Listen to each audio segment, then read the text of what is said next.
Mesdames, Messieurs, le capitalisme est une saloperie. Bon, mais ça, vous le savez. Ça, vous le savez à cause du trou dans la couche d'ozone, à cause des millions et des millions de chômeurs dans le 4e pays le plus riche du monde, à cause du pillage du continent africain. Tout ça, vous savez. Mais c'est une saleté pour une autre raison. C'est que ce foutu système parvient à se faire aimer par nous alors même que nous croyons l'attaquer.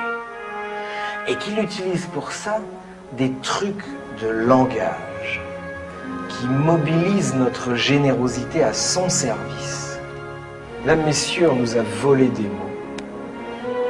On nous a volé des mots et on nous a refilé à la place de la camelote, de la verroterie, de la pacotille. Et il va falloir se battre sur les mots. Qui en profite? Une poignée d'exploiteurs.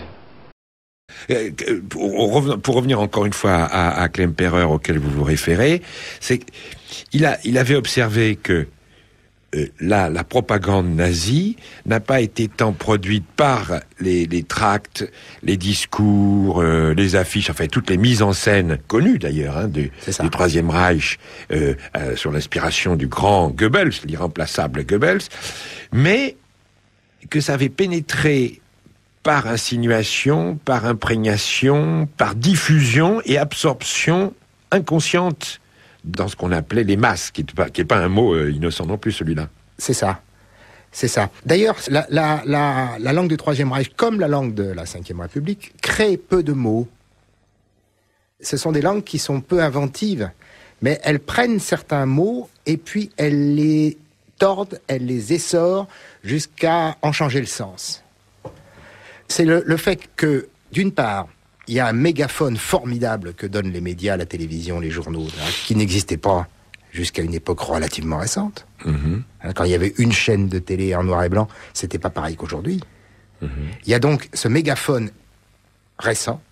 Et puis il y a le fait que on pris pas le pouvoir, mais on exerce un rôle dominant très important aujourd'hui dans la constellation du néolibéralisme, les économistes et les publicitaires. Mais le vrai virage, il se place dans les années 90 avec la domination progressive et incontestée du néolibéralisme. D'ailleurs, néolibéralisme, c'est un euphémisme. Parce que qu'est-ce que c'est que le néolibéralisme? Ça n'est jamais que le dernier avatar du capitalisme. Oui. Mais capitalisme, c'est pas joli. Ah non. Il y a derrière, il y a des bénéfices, il y a des gros messieurs qui roulent dans des grosses voitures. Néolibéralisme, c'est beaucoup plus gentil. Libéralisme, la liberté, tout ça, qui est contre la liberté? Et d'ailleurs, on ne parle plus de bénéfices. On parle de résultats nets. On ne parle plus de profit, mais de retour sur investissement.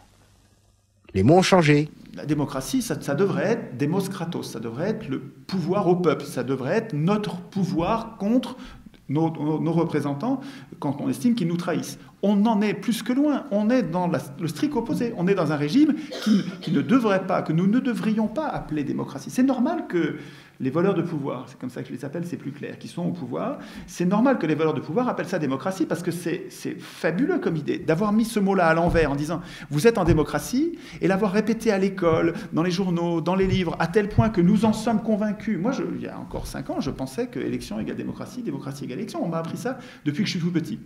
Il faut comprendre que c'est parce que nous l'acceptons, c'est parce que nous acceptons d'appeler démocratie son strict contraire, ce qui devrait s'appeler une plutocratie, c'est-à-dire le régime des riches par les riches pour les riches, c'est parce que nous acceptons d'appeler ça démocratie que nous n'arrivons pas à imaginer son alternative, nous n'arrivons même pas à le vouloir. On dit on voudrait la démocratie et on nous dit mais vous l'avez déjà et on ne sait pas quoi répondre parce qu'il nous manque le mot de ce qu'on veut, le mot qui permet de désigner ce qu'on veut.